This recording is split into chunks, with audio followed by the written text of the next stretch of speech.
Look at that. Looks weird without the oh, you can change that. I didn't realize you could change that cover. Change them out? Yeah. No. I don't know. We can't be we gotta be the same height. I'm not all the way down. I'm all the way up.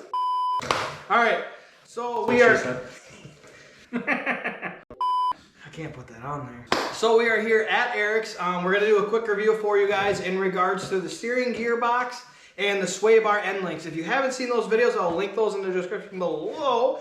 The sway bar end link was a while ago, about a month ago now, and the gearbox we did last week. So, but in regards to the gearbox, stay tuned for Wednesday's video. We are going to be showing you how we took the Pitman arm off. It didn't go as smoothly as we thought, so stay tuned for that.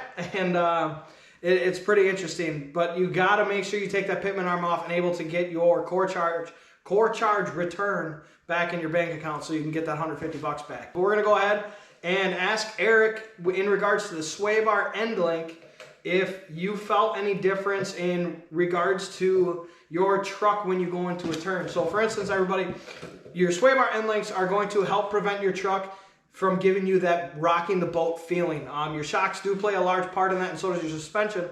But the fact of the matter is when you go into a turn and you feel the truck turning with the turn, that is a huge sign that your sway bar end links are, you know, gonna fail. And I want to take it to Eric and see if after we change those, if you notice any difference in that at all. So I did notice a big difference, obviously only in turning, but the bushings on my sway bar end links were real bad.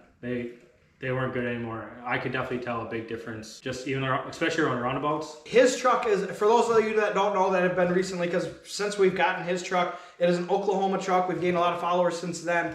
A lot of his bushings are really dry rotted because it was a ranch truck and it was used. It wasn't necessarily, I'd say, used and abused. It was used for what our trucks were meant to be used for. And he did a lot of pulling, he did a lot of hauling. He went down a lot of gravel roads, and that's kind of why we ended up changing out his sway bar end links, because his bushings were just so dry rotted, they weren't even doing anything. And mine, for instance, were bent. So that is a failure point, is they do bend because it is just a sleeve instead of a solid piece of forged steel. Now, in regard, it's that simple, you guys. Sway bar end links are sway bar end links. But in regards to the steering gearbox, why did you choose Blue Top over PSC? Was it just simply price point? Straight up price point. And from what I could tell from researching, Blue Top was the second best choice. Right. So for those of you that follow me on Instagram or TikTok specifically, I had a video. The video of removing that gearbox went probably, I'd say, 700-some thousand views. Lots of likes and comments and all that. But I did have an employee from Red Top comment on there, and he specifically stated that I should have gone with Red Top. Of course, a guy from Red Top's gonna tell us to go with Red Top. But I did ask him if the rumors were true that the quality employees from Red Top left and went to Blue Top.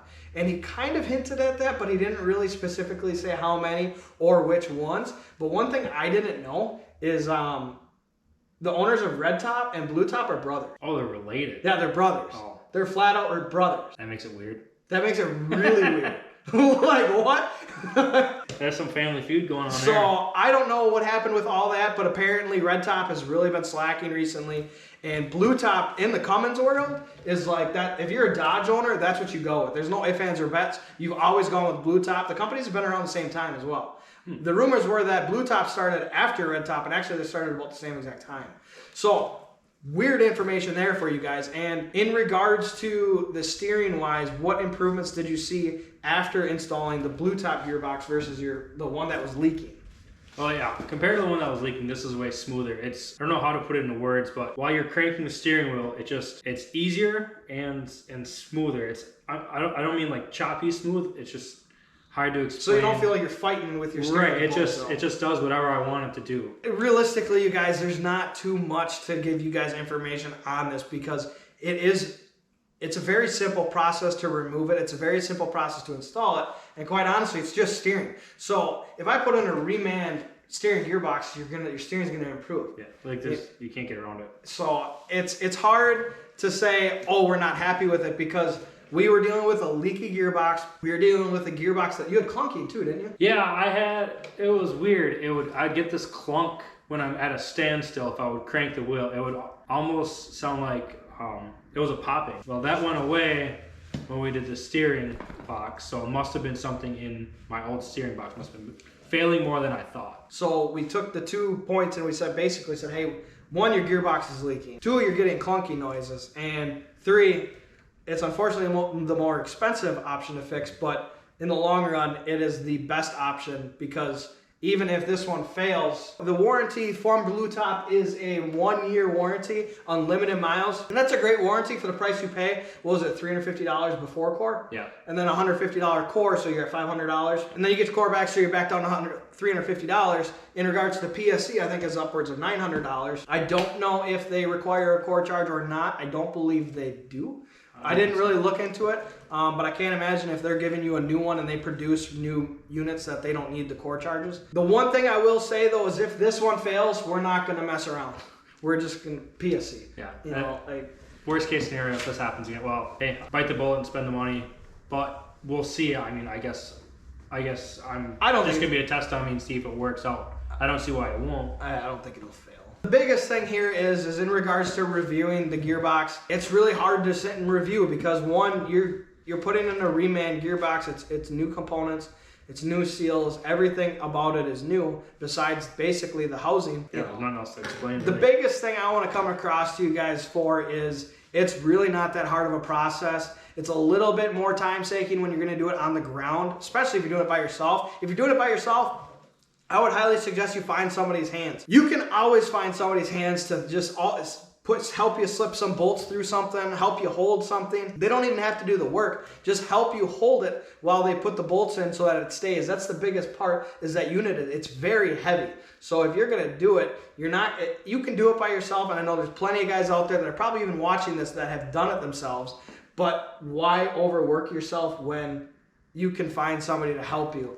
Ask your neighbor, ask your friend, ask your sister, your brother, ask your mom, your dad, your wife, your girlfriend, your boyfriend. I don't care who it is. Ask somebody to help you because there's got to be someone out there that is willing to help you. Now, that being said, make sure you guys stay tuned for Wednesday's video. Like I said, we are going to be showing you how we took apart the Pitman arm. It was kind of an interesting process, to say the least. And also stay tuned for next week. We are going to be doing a power steering flush on my truck as to what we're actually going to be doing here shortly for you guys. We have it requested multiple times to show exactly step-by-step how to do a power steering flush / bleed. And it's quite simple. I'd say altogether invested, you're not even over $40, so it's a very simple thing to do.